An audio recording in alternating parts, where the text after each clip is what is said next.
Vice President of the U.S. for Microsoft, and I head up advertising, sales, marketing, and publishing. And today we're talking about the changing face of media and news, and the challenging times we had ahead. So before we jump into that, I thought I'd introduce my very distinguished panel, who all have their hands in that challenging times of trying to transform or reinvigorate their brands. All the way to the right of me, I have Paul Slavin, who's the Senior Vice President of Digital ABC News. Paul oversees all business development, marketing, and operations for ABC News digital content, including abcnews.com, ABC News Now, ABC News Mobile, and broadband. And prior to that, Paul, his responsibilities in the digital arena, Paul was responsible for ABC's worldwide news gathering operation, where he worked as a producer for many of ABC's most prominent news programs, including World News Tonight and 2020. Lem Lloyd is the Vice President of Yahoo Channel Sales. Lem is responsible for managing Yahoo's sales relationships with publishing partners, and Yahoo's network of advertising resellers. He manages the company's reseller marketplace, including both online and traditional media partners, and he also manages the newspaper consortium, which is over 800 local newspapers. Let's see, I have Charlie Tillinghouse. Charlie is the president of MSNBC News, and he sets and directs MSNBC.com's business priorities, manages the company's editorial organization, and oversees new technology development. During his tenure, Charlie's negotiated most of MSNBC's.com's content partnerships and has led a rapid increase in advertising sales revenue. Josh Resnick is the Vice President and General Manager of Gannett Digital Media Network. Josh runs Gannett's Digital Media Network, which is a network of websites including leading brands such as usatoday.com, momslikeme.com, highschoolsports.net, and many others. The network includes a mix of national media brands and local news and information sites in over 100 U.S. markets. Sarah Chubb is the president of Condé Nast Digital. Sarah's led Condé Nast since its inception in 1996, and she oversees 26 award-winning websites in a diverse range of categories. Sarah's a pioneer in the digital arena, having successfully steered Condé Nast digital sites through many technology innovations, including video, mobile features, and numerous multi-platform distribution deals. Stephen Schwartz is the Chief Digital Officer of Wenner Media. Stephen oversees all digital activity of Wenner Media's brands, including Rolling Stone, Us Weekly, and Men's Journal. Since joining Wenner Media a little over a year ago, Steve's been successfully redesigning usmagazine.com while achieving impressive growth both in audience and advertising revenue. And we have Kevin Krim, who is Global Head of Bloomberg Digital. Kevin is the General Manager of Global Consumer Online Business, Bloomberg.com, and BusinessWeek.com at Bloomberg. Kevin's focused on advising companies and individuals on product and content strategy, product marketing, product management, user experience design, and career development. So quite a broad range of experience up here. So we'll leave plenty of time after our panel so that you guys can ask some questions.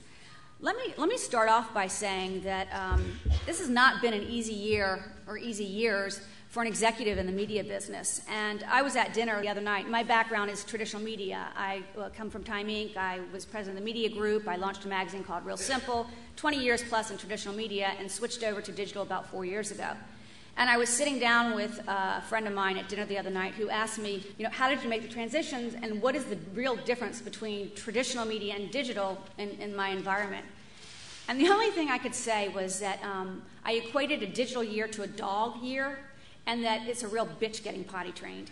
It is one complex industry. And not that traditional media doesn't have its own challenges, but the more and more we evolve in digital media and online, the more complex it gets. And I was out in the hallway with my panel, and we were talking about the time that we become less complex is when we stop talking about technology. When technology it's a technology-driven media that we're in, and that we'd stop talking technology. But we're far away from that. But that, to me, is when things will finally be settled. I can't think of another industry that faces many challenges as this industry has undergone this past year. And I believe that the next wave of growth will require new competencies substantially different than those from the analog traditional era. I think we were defined by our strengths in content development, packaging, and distribution in traditional media, yet success in online is characterized by unprecedented levels of consumer choice, ubiquity, and interactivity. So power has shifted, obviously, from us who produce the news to those who consume the news. And while the debate is still around the effect of journalism on democracy, and we're really, in my mind, still in a what-if era, there's no denying a major shift is underway. And so I thought I'd start off the panel with Paul. Given that we all know that we need a right size, and I think it's not a far leap for me to say, I'm sure that most newsrooms and most businesses have cut back to kind of right size their business model. How have you reshaped or restructured how you handle events and news? Unfortunately, it's a very apt question, as ABC News is going through a significant restructuring and right-sizing. It became very apparent over the last couple of years that our revenues were decreasing and our costs, while they were flat, were not close enough to what we expected to occur over the next couple of years. So we've taken a look at the broad organization and decided to cut costs significantly, retrain the staff, push different forms of production, and try to break down silos between business units, between programs, to create more of a content pipe, and that content pipe will then feed into various editorial. Will then feed into various editorial products. And within the new media space, and I think this is true with a lot of new media, we're constantly reorganizing around the changing technologies, the changing business models. I was in television for many, many years, and everything essentially was set, and we had structures that we all knew from when we entered the company. And in the 2 years that I've been in the digital space, we've gone through 4 reorganizations and a bunch of minor reorganizations around titles, tactics, and strategies. So without getting more specific than that, what it resembles, that reorganization resembles the industry as a whole, I think. You're just constantly looking at the environment, constantly looking at the business, and trying to adjust to maximize your success. So, Josh, I'll ask you this since you come from Gannett. I'm sure you guys have done the same thing. I think everyone in news has. Has this affected the way that you cover news? I mean, is it sacrificing journalistic excellence? Well, it's certainly had an impact, but I wouldn't say that it's sacrificing journalistic excellence. Certainly it's been a time of adjustment. The last few years have been very difficult. But that said, there's also opportunities that get created at the same time. So one of the things that we've tried to do to adjust is take advantage of technological opportunities that are in the marketplace that allow us to be more efficient in how we cover the news. Examples might be live streaming technology that we've deployed to our newspapers that allow them to actually very seamlessly and easily cover events using live video, something they couldn't have even done no matter what their level of staffing a few years ago. So I think what you need to do is, the most important thing is still think about your audience first and think about how you're going to be conveying information to your audience, and just take advantage of all the tools that you have at your fingertips to do it. Thanks. So Sarah, Paul had mentioned that there's a lot of kind of retraining sales staffs or editors, whatever it may be, journalists, reporters.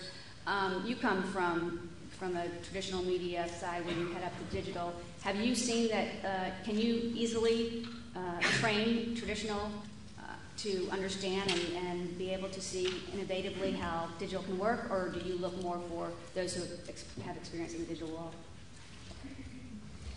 It's such a good question. I think that as Robin said, I'm doing this for a really long time. So if I go back to when I first started on the digital side at Condé Nast, it was early 1996, and most of the company didn't know what email was. So it's a long time, but it's sort of shocking that it wasn't really that long ago. I would say today, everyone within the editorial organizations uses the internet on a regular basis and uses different facets of the internet on a regular basis, whereas, and I don't know if this is true of some of you from other traditional media companies, a few years ago, if you asked someone at a traditional media company how familiar they were with online, they would tell you they bought a book on Amazon. And now, people are on Twitter, they're on Facebook. Some of that has to do with the sort of rise of young talent within some of these companies too, because these are digital natives. We've been working very hard over the past couple of years to cross-pollinate talent within the company. We have people who are digital natives professionally, and the magazine editorial teams spend a lot of time with these digital natives, and my group, when it comes to the magazine website, spends a lot of time trying to help them understand how to use the tools that we have. Because to go back to the cost structure for a moment, the cost of technology has come down consistently and steeply since I first started in this business, but the complexity of it in terms of what you're delivering to the consumer and offering to the consumer, and also how you have to think about what the product is, has risen at just as steep a rate. So while the cost of the actual stuff has come down, the cost to produce really good things can't come down along with it unless you really sort of, to use a geek term, unless you really grok what it will do for you. And that's where we try to put digital people in with the print guys, because they know their audiences, they know their users really, really well, but it's a leap a little bit to understand how to use some of the tools. So I'm going to ask you guys to speak into the microphone. Sorry about that. No, that's okay. The audience is having trouble hearing. Speaking of technology, it's very interesting that we, in the traditional media world, pivoted off art, not science. But I feel that in the world I'm in right now, we pivot a little bit off science, and art comes second. And I wonder, Kevin, I'll ask you this. Do you believe that there's a future for analytic approaches to content decision-making so that technology basically will decide or help decide what the content's going to be? Absolutely. I think there's a couple points I'd make on that. First is making a better user experience. It may sound kind of obvious, but making a better user experience creates massive increases in consumption of our content, and that's always the game we're really in. Just a quick data point on that, we look at the kind of usage patterns of our mobile website, not our mobile apps, but this is when people are using a mobile browser to access our content. And iPhone users represent about 40% of our visitors to our mobile website. Obviously, that's kind of low because we have a good mobile app for the iPhone, but they generate 80% of the page views of the consumption. They're 5 times more active in consuming pages on our mobile site than BlackBerry users, and BlackBerry users are slightly greater than everybody else. So you can see how a better user experience kind of creates more consumption. How does that, though? I guess more important, how does that affect the way? Right. So, okay. so then the question is how can you use analytics to create a better user experience and make decisions in that, and that will mean your content is being consumed more. And what's interesting to us is this idea that kind of decision makers about what content to put in front of users when they're like arbitrageurs at this point. They're looking at traffic patterns of our users in real time and making decisions about what stories are worth continuing to feature to users and which stories are not. The really exciting thing is how you can then use technology to start doing that without human intervention, so that you can scale it to the kind of thousands of permutations of user interests and user geographies and other kind of factors that determine relevance for users. Does that jeopardize the creativity of our? I don't think so, because I think the human element is always going to be a part of that equation. But I think none of us can afford to have enough editors to really kind of always make that kind of relevance decision for each user kind of in real time. It doesn't scale. We're a global company, hundreds of countries, worth of users are coming to our site every day. So Charlie, I'll throw this one to you then. Do you think that true journalistic editorial can survive? Yeah, I definitely think it can. And if you think about the cost structure and how in the role of automation, at the beginning of the entire process is you have a story, and somebody has to write the story. The machine isn't writing the story. So the question becomes, what's the quality of the inputs that go into this system that may be highly automated as it flows from the point of creation to the point of consumption? And this is where ultimately the consumer is going to decide whether or not what they're reading is any good or not. But I also think that you oftentimes have a journalist view of what is quality, and then you have the reader's view or the user's view of what is quality, and that isn't necessarily always the same. So I think our definition of quality will probably have to go through some revision as well, so that there's an agreement. And in the digital arena, the user has much more choice to vote as to what they like or not, as opposed to a traditional print environment where they didn't really get to pick a different story. They were all put there for them. So that's a little bit of the sorting out that will occur as we settle in on what quality is. Anybody else have any other opinions with that? Lem, I'll ask this question to you. We've got up here, is it science versus art? Is it mass versus niche? It can go on. What business is Yahoo and what business are we in today?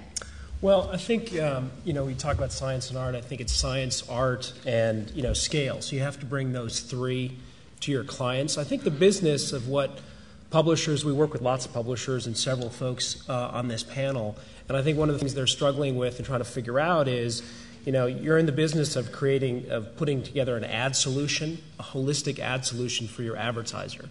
And that might include your inventory. It's definitely going to include some of your inventory, but it might not include all of your inventory. So you're going to need scale and going out and kind of putting together other pieces of inventory through partnerships and things like that. And it might also mean that you have to create different types of programming. So there's an art to that. So is it branded entertainment programs, which Yahoo is doing a lot of? We just announced a deal with Walmart where they wanted to reach moms. And so we worked and we were creating different types of programming to actually go and appeal to moms. Now, that is something that we didn't necessarily have right on our network, but we felt that was important. So I think you have to bring kind of that science, and of course, obviously, advertisers want more targeting, whether it's behavioral and geo. And then you have to have art. I know we'll talk about different creative on the ad side. But, beyond the LREC banner, it's a tremendous time to be in the industry, and we'll see lots of different format. But then you're going to have to offer scale. You're not just going to be able to offer necessarily what you have. You're going to have to offer what the advertiser and the agency really wants. So, Stephen, I was in the meeting right before where Art was talking about brands, and it's really all about brands. It comes down to brands. And how do you stay true to your brand while not having the handcuffs stop you from growing?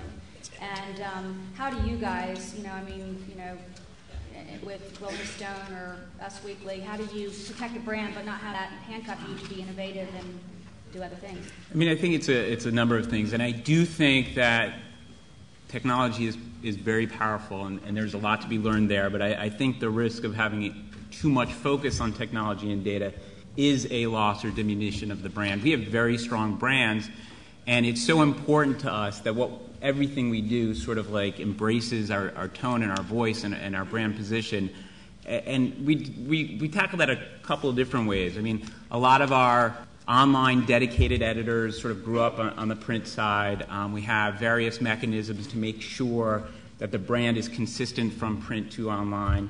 As somebody said here, the consumers let us know right away. If we are missing or off-brand, they are so loyal to who we are and what our brand stands for. They let us know and they vote every day.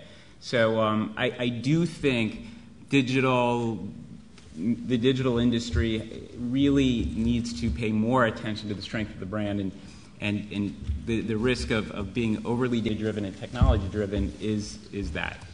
So does that contradict what Lem just said about it all has to be scale? There's no sort of black and white answer to any of this. Of course, it does also have to scale. What we do is rather complex. I think we appreciate that. Sometimes some of my print colleagues may not be attuned so much to just how complex it can be, because you have to reach scale, and we do that through partnerships and in our own right by building our own loyal audience. But it's got to all sort of come together to work. And I guess I'll ask Josh with Gannett, how do you feel about niche versus mass? And can you be everything to everyone, or do you have to kind of choose? And will niche have to be a part of something bigger? Well, I think it's a little bit of both. There isn't a clear answer because you do need a little bit of everything. So what you want really is a combination of brands and scale. And I think we're lucky in that we've got a good national flagship brand with USA Today, but we've also gone very deep locally in 100 communities with some very strong brands too. And I think people often lose sight of it, but we've got brands like the Asbury Park Press, which doesn't resonate nationally but resonates great in central New Jersey and is incredibly strong in central New Jersey. And I know Lem has worked a lot with a lot of the newspaper companies and so has seen that in action as well. And these brands have been in their markets in some cases for over 100 years. So the way we think about it is that what you're really trying to do is build both. So we've got very strong brands, and these brands resonate across multiple platforms. People want their information in a variety of different ways. They don't just want it digitally.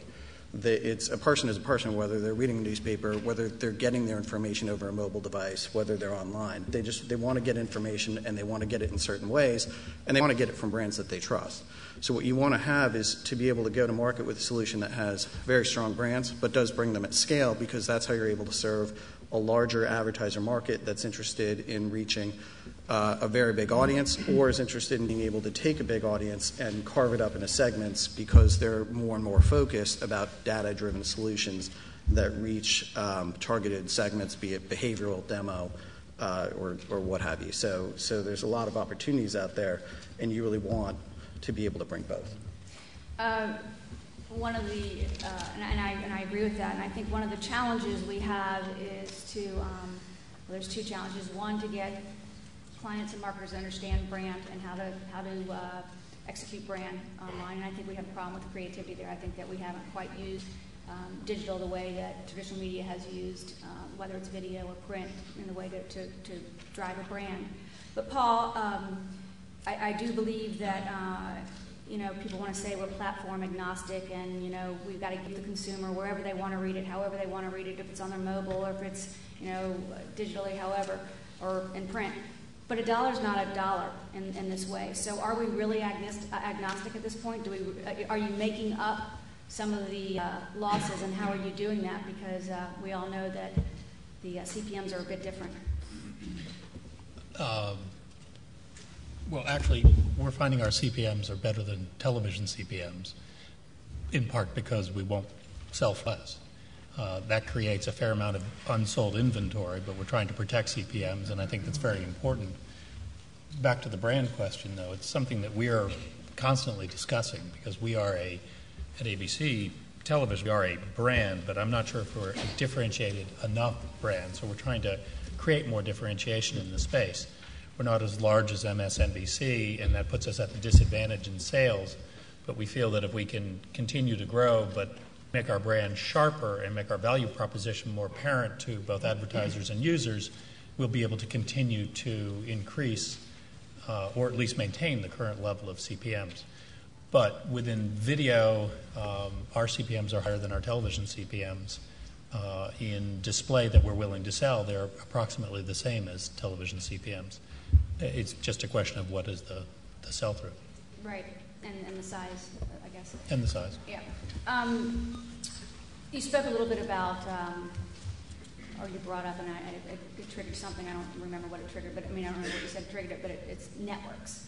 And I think that, that's what brands are also going to be competing with is, do clients want to, or agencies want to buy across a network that doesn't necessarily, have the CPMs that our brands can bring in, but they're getting the reach and the audience. Charlie, do you compete with this at all? With ad networks? Mm-hmm. Yeah, we compete with it all the time, and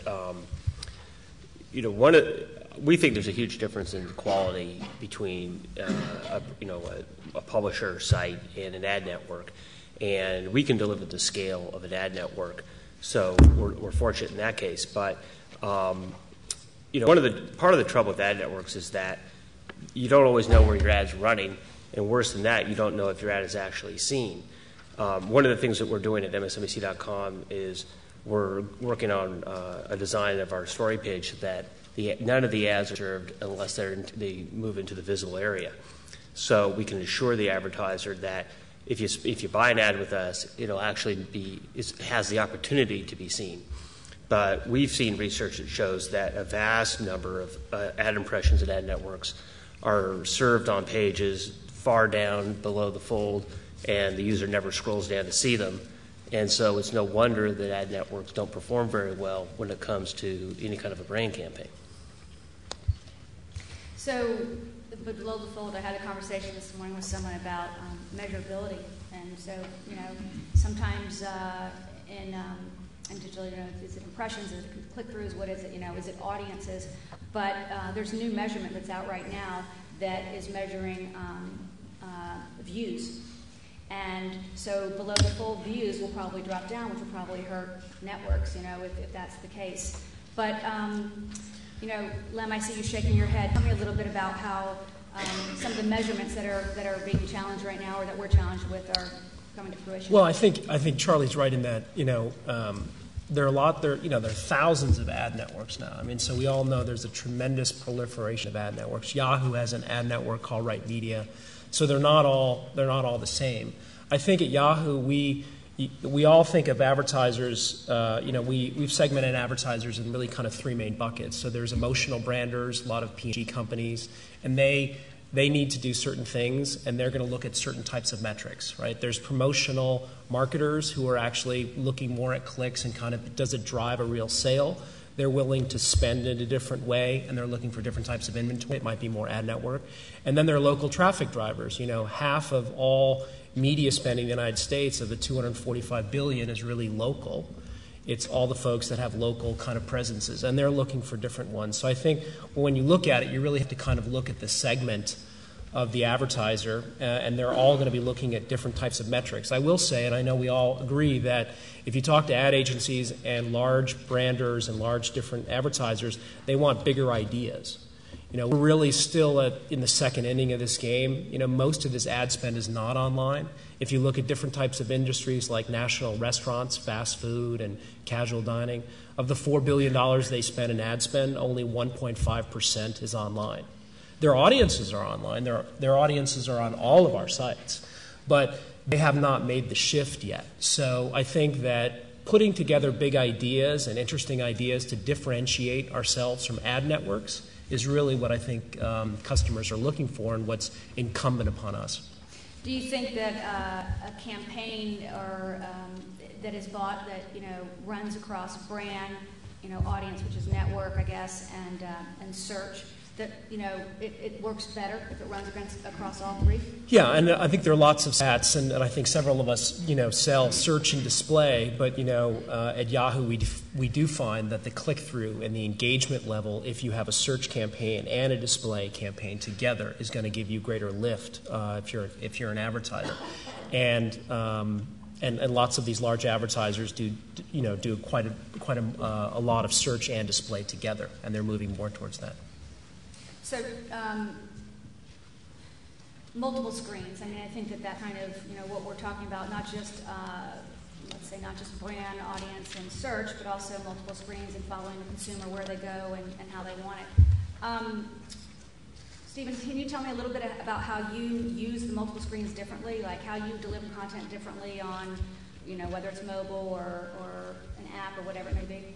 Sure, and yeah, we're looking at every possible screen. I think that the reality is that the big idea, the thing that's going to win that business is today resident on our core sites. But the advertiser really appreciates and wants and loves the fact that, for example, we can deliver their branding within our Facebook fan page. So.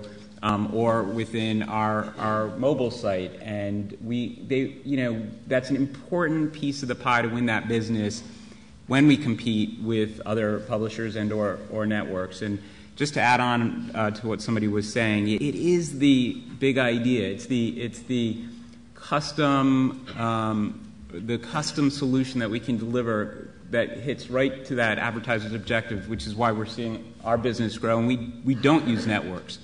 And it's been an important and hard decision to stick with, but an important decision that we made. It does raise questions of scale, which we think about and explore and sort through. And we will continue to do that as we explore and sort of exploit all the additional platforms that we're on. So I guess one of the newer platforms that's coming out is are the tablets. And Sarah, I know that you guys are doing stuff at Condé Nast with some of your brands that are going on tablets. Can you tell us a little bit about your strategies behind that? Sure. I guess, and actually I'd love to just back up for a second to something that really what Lem was talking about. We've seen an really enormous bifurcation in the market in the last year on the buying side. So about a year ago, everyone was talking about networks all the time. What we have found over the course of the year, and last year was a very difficult year for many of us, our CPMs actually went up last year, not necessarily on purpose, but our net CPMs by the time we hit the end of the year were slightly higher.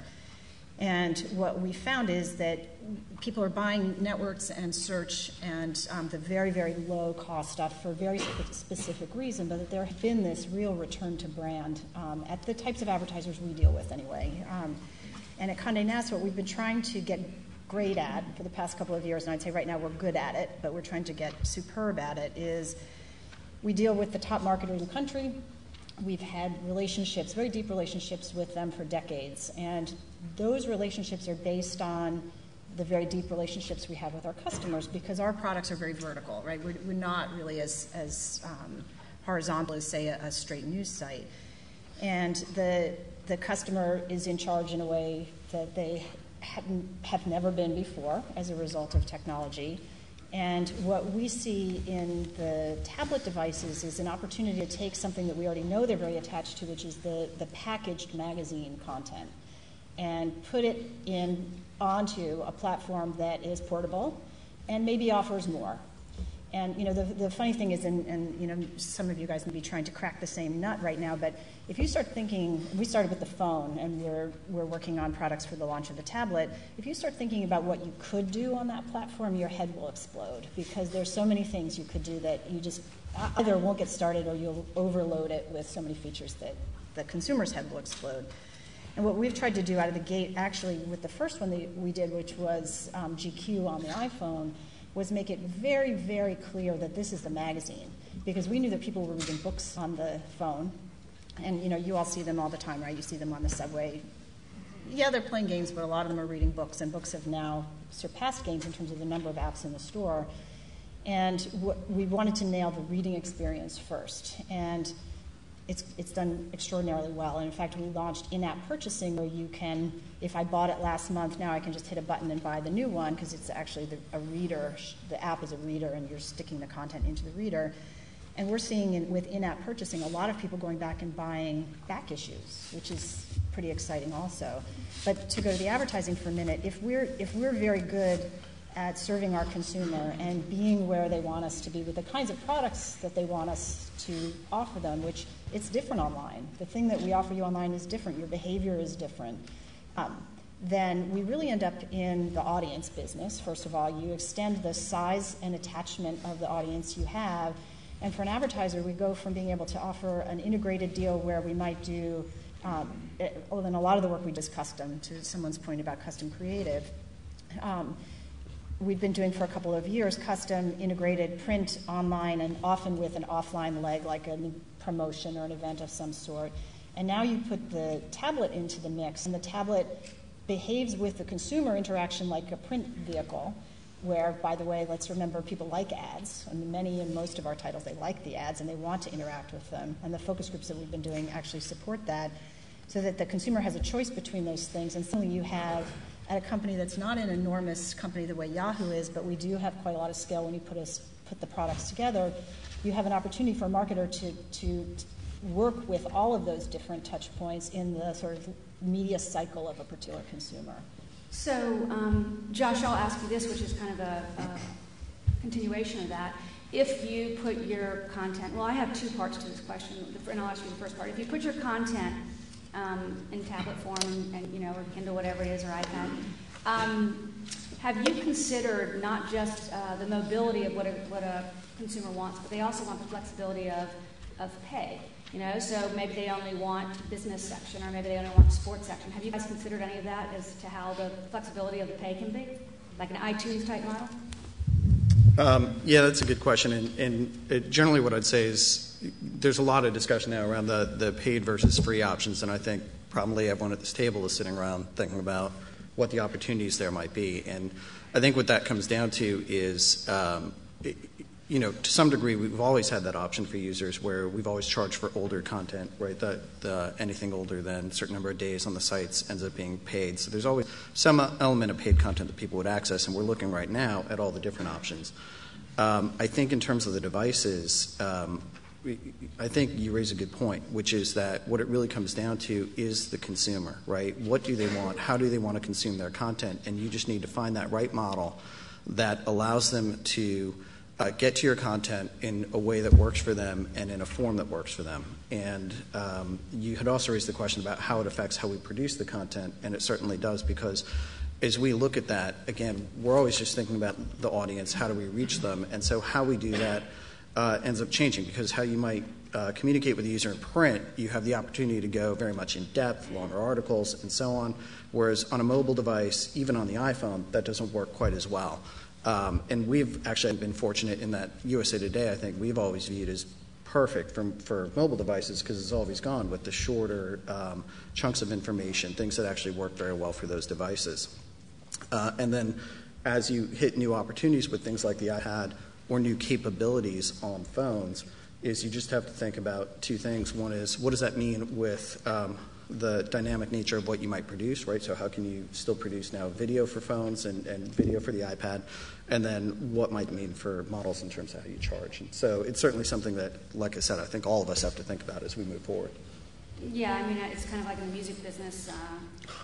We were forced to buy CDs, and all of a sudden we can buy the songs we want instead of the CDs. So let's say I want to buy, I'll use one of your magazines, Vogue, and I'm only really interested in the index, and the styles that they show me how to wear. Have you guys at Condé Nast thought about maybe we'll just sell the index on the iPad if someone wants to buy that? Well, we talk about this stuff all the time, so we also have to remember that no one owns an iPad yet, so no one has any insight into what the consumer behavior or preference is going to be. My personal feeling is that today, I think it'll change. It will change. All of this is going to change. But today, the reason people are paying money to buy GQ on the iPhone, and some, if not all of that content is available on the website, is that they like the package. And in fact, the focus group stuff came back and like, wow, I get to do something with the ads. The ads look beautiful. Even on a phone, the reproduction is pretty fabulous. And so what we're interested in testing, and we'll be doing research, we're in sort of an R&D phase right now, but we'll be doing as much research as we think will make sense about this is it the package that makes it worth spending the money?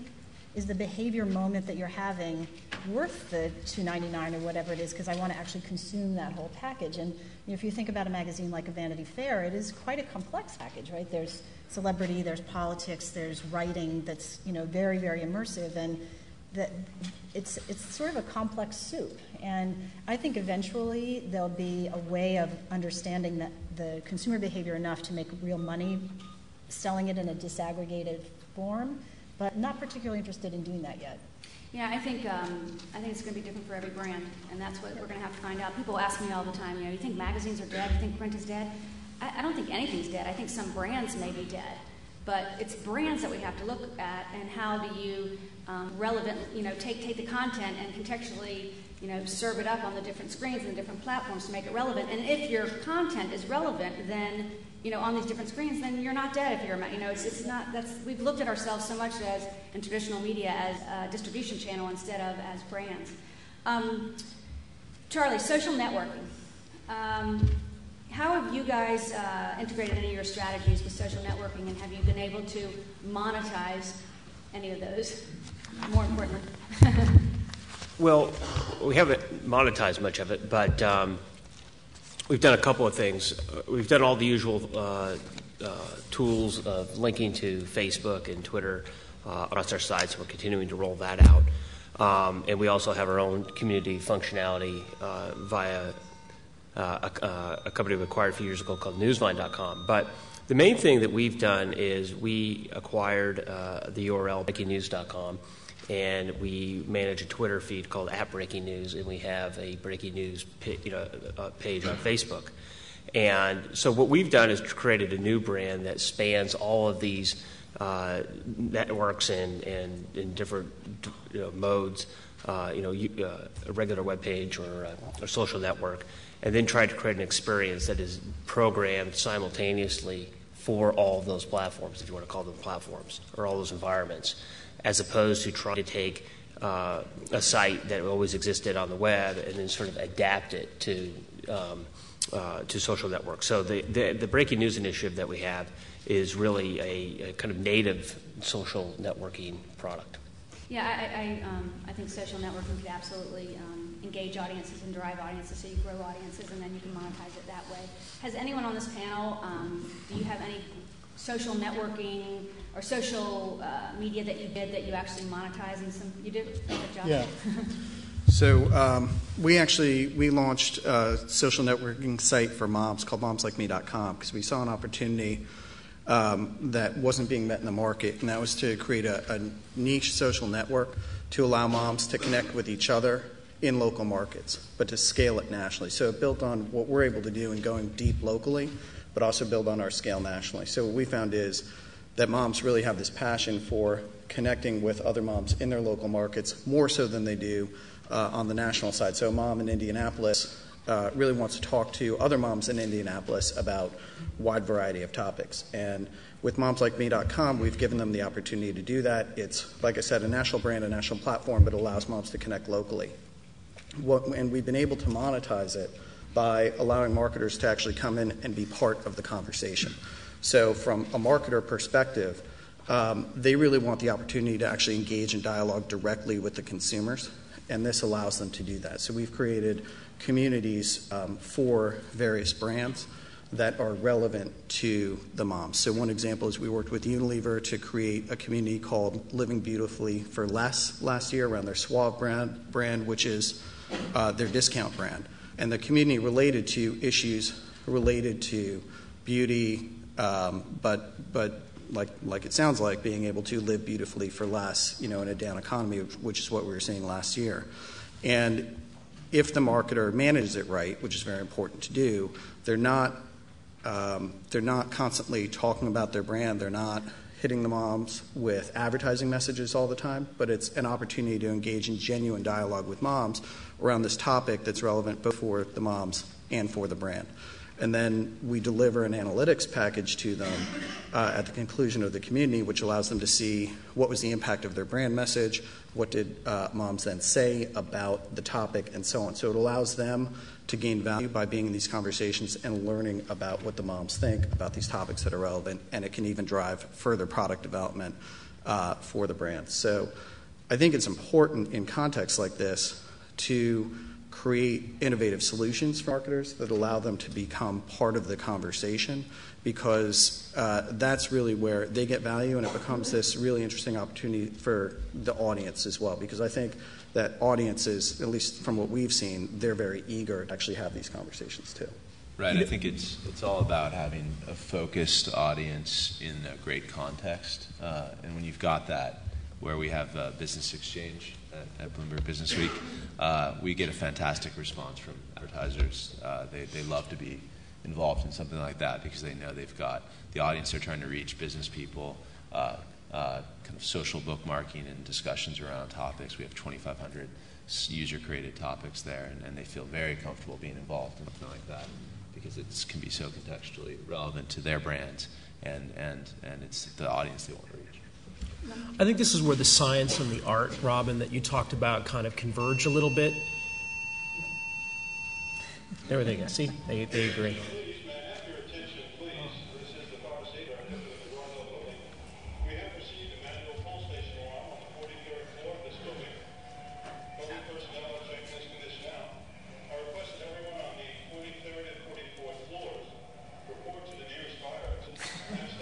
This is science, not art.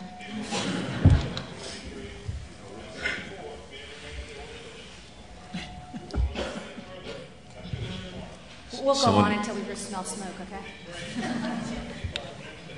Someone didn't want to take their final exam. That's social, right? Yeah, exactly. I was just saying that, art and science, so we talked about all these devices. The devices are going to let us all know where people are, right? They're going to give us a lot more geo information, but they're also going to tell us about what people are interested in. And then if you add that to the social piece, you're going to start to see ads that are very much maybe recommended, obviously, by others, and the creative in those ads are going to be quite compelling. So I think if you put the science together with the art, you're going to have really a different field of compelling ads that are tied personally to our relationships and the folks that we know, and that are right there at the point of purchase, right? And what the behavior that we might be exhibiting, what our interests are. And I think put together, then those are going to drive higher engagement and click-through, and are going to be a better experience for consumers and then advertisers as well. So I'm a big fan of social media and, on all the sites, whatever. And when I decide I want to go to a restaurant, I decide I'm going on vacation, I'll write in my status, anyone know where I should stay in Big Sur. And so that's basically how I'm doing my investigative traveling or whatever it is and searching. Do you feel that there is a case where people become that they're going to get all their news and all their information? The plane that came down in the Hudson was broken on Twitter, and breaking news breaks. I mean, there's all these ways that news is breaking rather than in the paper or on television. So how does that jeopardize or challenge you? And I'll go with that with Paul. I don't think it jeopardizes us, but it is a challenge, and it's how do you integrate all those different sources into the various products that you have. We've tried with Twitter feeds, and we have a very serious effort to have more social media on the sites and on our other products. But none of this I think, is a threat as much as it is an opportunity. Right. For different types of news gathering, different types of engagement, different types of monetization. It's all in how you approach it.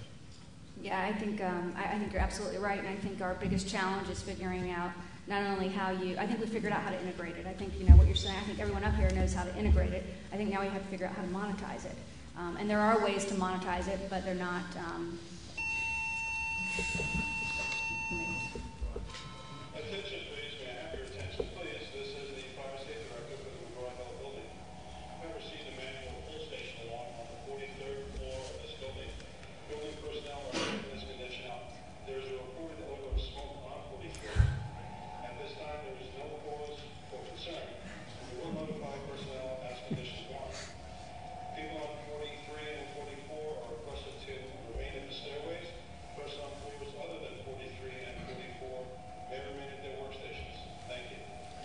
It has a definite impact, obviously, on traffic, and some traffic is monetizable, so there is that kind of a relationship to it. And it's valuable for marketing. It has a lot of very valuable functions.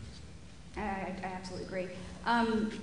When you do a social campaign or you use video to do this campaign,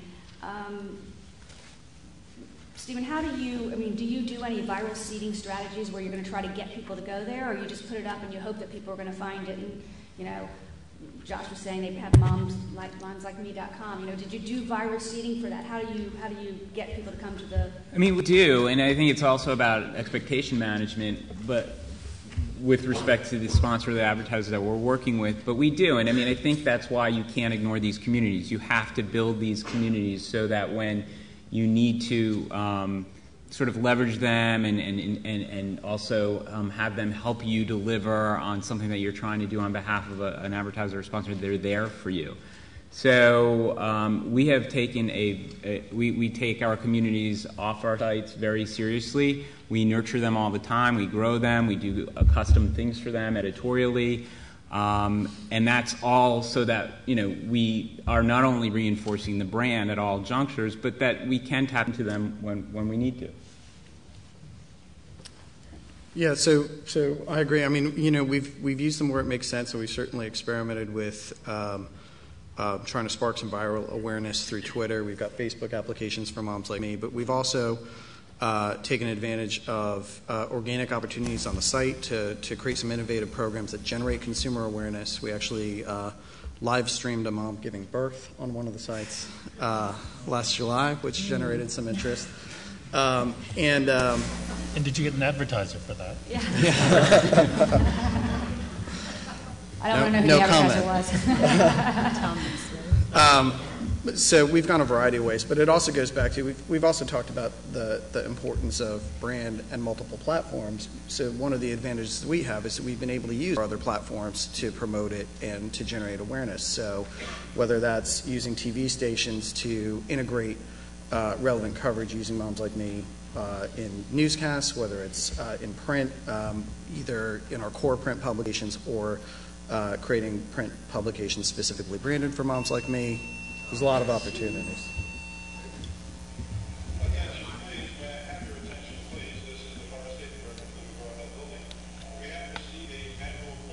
We got that. Check. See how disruptive old media can be? There you go, Paul. You can say that. But it certainly can draw attention. Yes, no?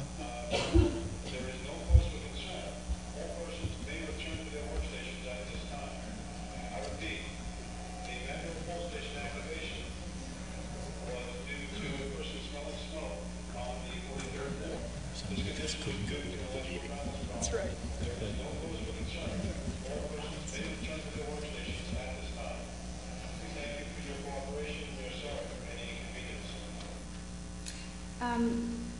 Were you done?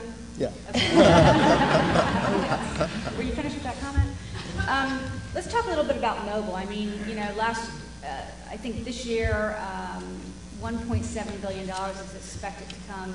Actually, $1.7 billion was spent last year, and $2.2 billion. Not a big number, but in 2010 is expected in the U.S. alone to be spent on mobile. Everyone's talking mobile. And with all the GPS-enabled devices out there, can you tell me a little bit about how you're working with, facilitating geo-targeting? Lem? Sure. I think, as you mentioned, Yahoo works with America's newspapers. We work about 800 newspapers. Just on that front, we did that partnership because we believe in local advertising, and with that will be served increasingly on a mobile device. So that will spur that local spend from traditional media like direct mail and directories and things like that into online. So I will just say that the newspapers on Yahoo have sold just shy of $100 million in the last year or so of local ads, and it's all geo. I think every advertiser and agency that's a hot topic is local, and they want to get more local. It's wrapped up in community. It's wrapped up in social. They certainly think that the devices are going to help spur that on.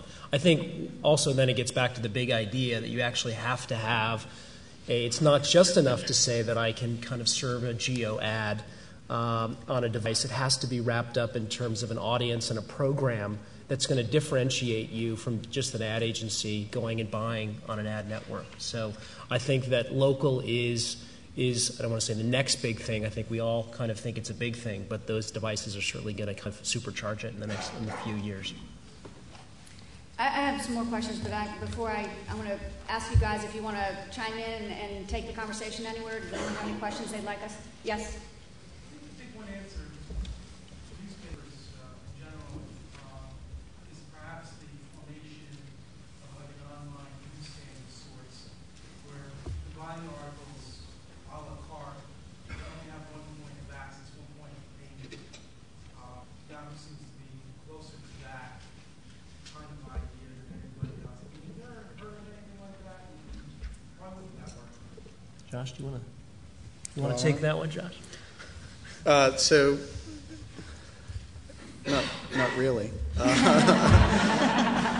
Well, maybe let me just kind of step in. I think the paid content, obviously, and we heard from the New York Times execs, Arthur and Janet, talking about the metered model and things like that. I think that increasingly the newspapers, the regional newspapers that we work with at Yahoo, are shying more away from a paid model and going more towards the broadcast model, which is advertising. So I think, therefore, I don't think that it's necessary to kind of have a one-stop shop in terms of you pay once and you get all those kinds of consortium and alliances are being built, and I know some of these folks on this panel are having more talks on that than others. I think, though, that what the newspapers have done is trying to figure out how to get scale for advertising, and that's why they've created so far alliances and have reached out for larger partnerships. But Josh, and I think what I will say is I think we're probably a little bit different than a lot of the partners that Lem and Yahoo have worked with so far, in that we do bring scale. So we've got a hybrid local and national business to us as well. So we've got the scale that allows us to build strong solutions for advertisers at both local and national levels. And then I think in terms of where we are in going deep locally, I think that our brands resonate so strongly locally that there's less of a need for us from that perspective to then join in with others for some sort of centralized payment and distribution mechanism. So others may feel differently, in terms of where things are maybe from a magazine perspective or how you may feel if you're more of a standalone publication. But from our perspective, I think there's just less of a need in that perspective. There is a couple of companies that are pretty much trying what you suggest. And the idea being that if you don't have to pay or register every time you go to a different publication. So that's an active consideration out there right now. Yes? I wondered just in terms of general interest journalism, because you talk about, essentially from the way I think about it, the consumer, like voting, essentially the article that they want to read. So if they only want to read about cooking or hip-hop,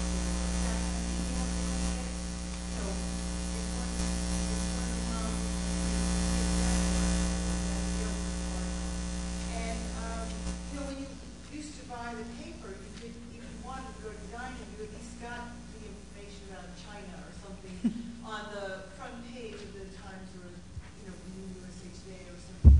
But if you went online and we were only focused on that, then journalism seems to me from a consumer's point of view, even allowing them to have that choice would only give them just a very narrow, people would be walking around with kind of silos of information. So I just wondered what's going to happen to us. Yeah, Tom. There was an interesting research study that came up from Pew last week that touched on that point. And what they found was that consumers were themselves concerned that while they were interested in personalization and customization, they also were concerned that they might miss something that they had excluded. So example was, if you're not really interested in sports, does that mean you won't get anything about the Olympics? Which reach people who aren't normally interested in, reach people who may not normally be interested in sports. So I think that I don't really see sites going to the point where they would cause that to happen inadvertently. I think you'll have ways for consumers to have personalization, but at the same time remain exposed to serendipitous discovery of content. I don't think that's really a big concern. Again, I think you can equate it back to the music industry. All these artists, they had all these songs. If you only heard that one song, you'd never hear what else they had. But the music industry, the revenue's not going down. It's just the record labels are going down. But the revenue for the music industry is being sustained by the consumer saying, this is what I want.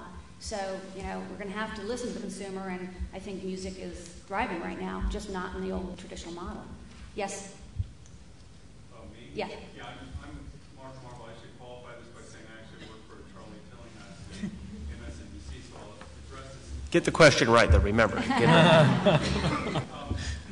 Robin kind of touched on this specific to video. It seems like to grow the industry, you compare online to on air. To grow the industry, we've been so reticent to over-advertise, right? It's really, one of the value propositions when you talk about higher CPM online. The simple fact is the inventory is minuscule compared to on air for many reasons. But as we look going forward, as that piece of the business grows, and we talk about ad pods online, how do you guys feel about getting more advertising messaging in front of consumers in the online space, and that trade-off where that sort of threshold of acceptance is advertising versus video consumption? I may misunderstand your question, but the amount of inventory online is dramatically larger than the amount of inventory in the broadcast space. Specific to online video. Yes, video. we may have 45 million ad avails for video in a month, as opposed to, I'd have to do the math, but something in the, if it's in the hundreds, well, no, it's probably in the thousands on the broadcast side. It's one of the problems that we have is there's just so much available inventory. So we're not adverse to putting advertising messages in front of that video. There still seems to be desire for that video. We have very good sell-through on video. I'm not sure if I'm answering your question. I mean, not exactly. I think the challenge right now, especially as we're shifting to more long-form video consumption, is traditionally we've been so adverse to putting more than a 15-second or 30-second ad in front of someone how many to watch video. And Well, now what we're starting to see is this emergence of a consumer watching 10 minutes, 15, 20 minutes of video, and we're still in this, very fearful state of, well, we can't do anything more than a 15-second ad or a 30-second ad, when in fact on television, half the time you spend watching advertising, the other half is watching the content. On the web, it's wildly the opposite. It's quite true in the ABC's full episode player and on Hulu, the amount of advertising content in there. The inventory is very low relative to the broadcast model. On the video on demand side on news, though, I'm actually surprised that we're doing 30-second and sometimes even minute pre-rolls against video that's 30 seconds or a minute long. So there's a difference between the news content and the entertainment content. You're exactly right. We are very shy about putting too many advertising messages against an hour program, let's say Lost. We could add more inventory, and that's under discussion, but we're still very shy about putting too much in front of the consumer on the longer form entertainment product, but we are not shy on the news side. And don't you think part of this is figuring out what the tolerance is, right? So if the consumer is really in control, in the old model that some of us older people enjoyed for many years, it was you want the stuff? Well, too bad. You have to look at this first. You have to go through all the ads before you see this. You have to sit and wait for the ads to be over, and that's not the case anymore. So I think that the challenge is it's ours, and it's also that of the ad agencies and the marketers to figure out what do people want to see. And so Len mentioned branded content. We do some branded content in video where if you can create a video story around an advertiser's product, makeup, women love to look at video of how to put on makeup and how to achieve, a particular look. That can be an ad. But to run a long ad because, hey, you can't have the content until you see it is really a losing proposition. Someone in the back was raising their hand. My question is for Mr. Resnick. How did you build your usership, your readership online? How did you do it to start with, and how are you doing and go along? Well, it's about the strength of the brands that we have. So we get very focused on these panels, I think, in terms of being platform specific and talking about what are we doing in digital, what are we doing in mobile. What it comes down to from a user perspective is the brand. So a consumer in Indianapolis, they trust the Indianapolis Star. They get their news, they get content from the Indianapolis Star in various areas that interest them. So that interest and that connection with that brand translates to online, it translates to mobile, and so on. So for us, we have the fortune of having these brands that have been very strong in their marketplaces for so long that they deeply resonate with consumers regardless of the medium they're trying to connect with them through. Yes? There's been a lot of discussion this morning on the panel about continuing to build brands, expand brands. My question would be, how come there isn't more collaboration between yourselves? So, for example, Vanity Fair did a piece on Sandra Bullock, and that piece would do very well on local papers in New Jersey, or Rolling Stone did a piece on Bruce Springsteen, and it would do well in New Jersey. How come not?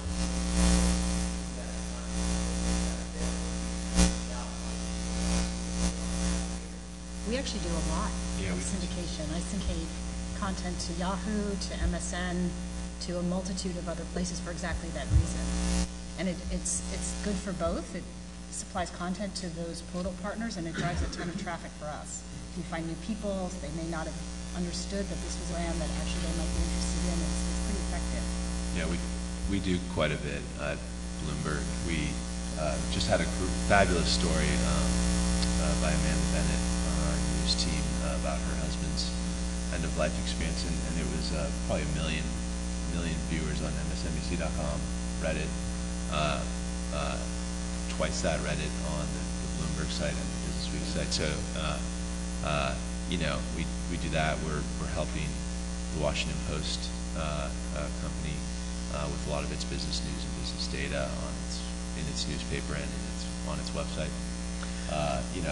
It's pervasive in the industry. I think the trick is to do it in a way where there's value for both sides, and I think we try to find a good balance in those, and not always perfect. We do it as well, and I would say increasingly. So, for instance, we work very closely with Yahoo and their entertainment website OMG, and for the Oscars this past go around, we really coordinated and collaborated our coverage and how we were going to tackle that to make it the best consumer experience given both of our strengths. And I see us doing more and more of that. So there's the turnkey syndication, which is we've been doing for a while, but I think there's going to be an even greater and heightened sense of partnership. Yeah, I think that's an excellent point. I think there's a difference between syndication and true partnership. So just an example, we work with Turner Sports, and they provide video coverage in our NASCAR, PGA, and NBA. And in turn, they also have the exclusive rights to sell certain targeting in those areas. And they use that when they go for ad upfronts with major ad agencies and clients to have a more compelling solution than ESPN. But that's a partnership, I think, as we talked about, that takes a little bit more than just saying I'm going to turn on a feed, right? So I think you'll probably see a lot more of those kind of more integrated partnerships that you have to spend more time on, but that could pay real results. Yeah, it's pervasive in the industry. Yes.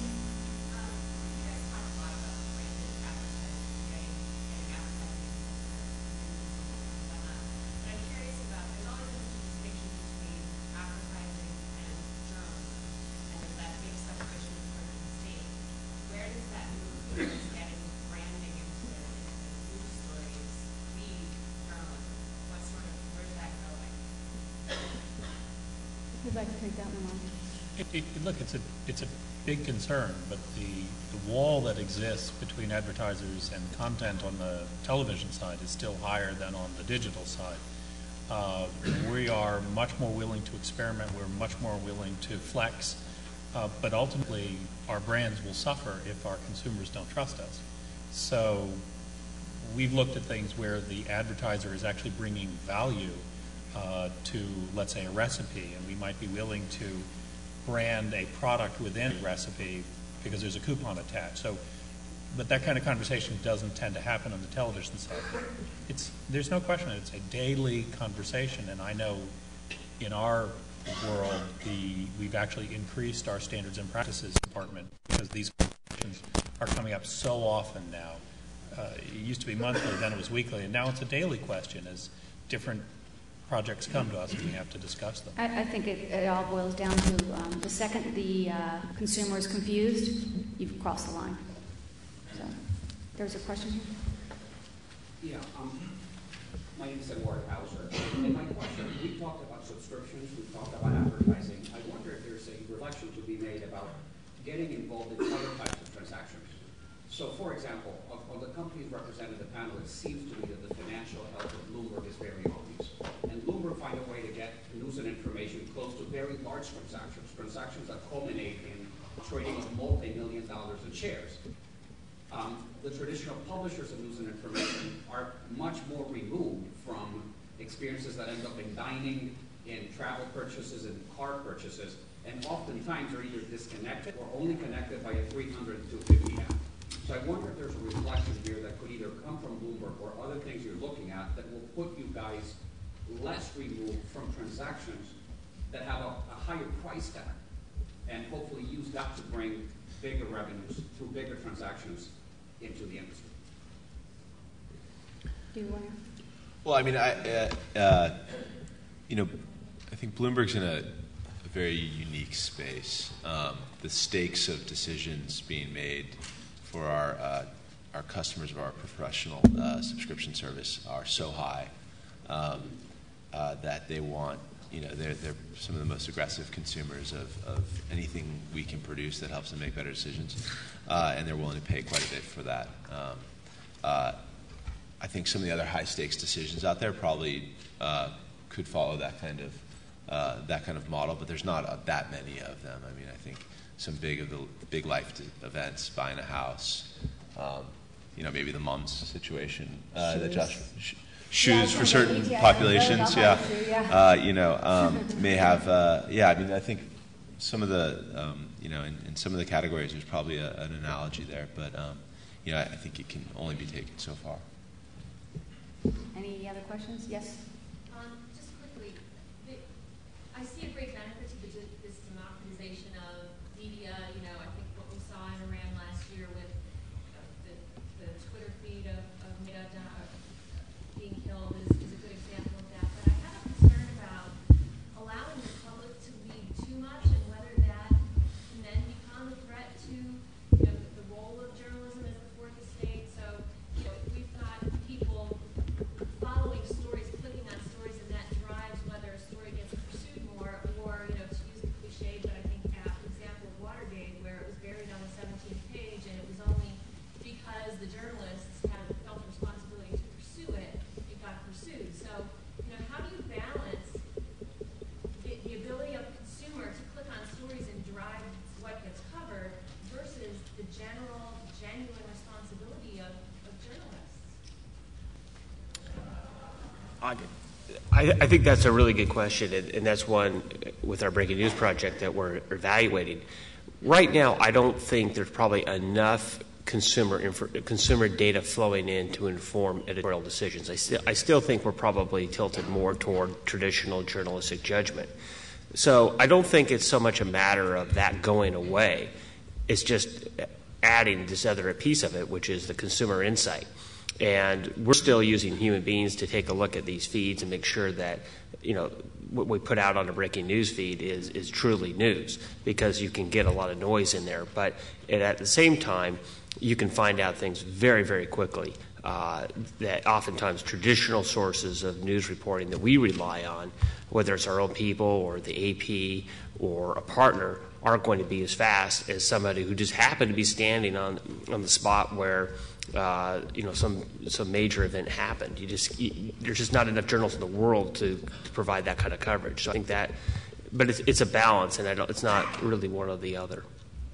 Time for one more question. Yes? Question for Sarah.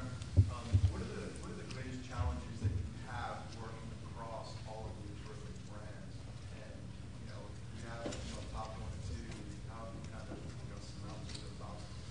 Like imagine I would say that when you talk about the magazine brands, which I think is what you mean, because we actually have a bunch of web-only brands like an Epicurious or Style.com, but when you're talking about the magazine brands, I'd say the biggest challenge is the transition from being a brand that was all about authority, where we tell you what you need to know, to a brand that lives on the web, where we care what the consumer thinks and we care what other people think, and we're not the only authority. And that's a cultural shift as well as sort of a DNA shift, and how to make those adjustments on a brand where a huge portion of the foundation of that brand is about being the authority is challenging. I think there are a couple of cases where we've done it really well. I think Wired is one of them. And Wired is, it's an amazing read as a magazine, and the website is actually much more about news and commentary and community. And you end up with a very large, when you combine the two, a very, very large audience that is sort of doing different things and expecting different things in the two places. But as Condé Nast, with the kinds of brands we have, that's actually the biggest challenge. All right, we are out of time, and thank you very much for coming, and thank you for the panel.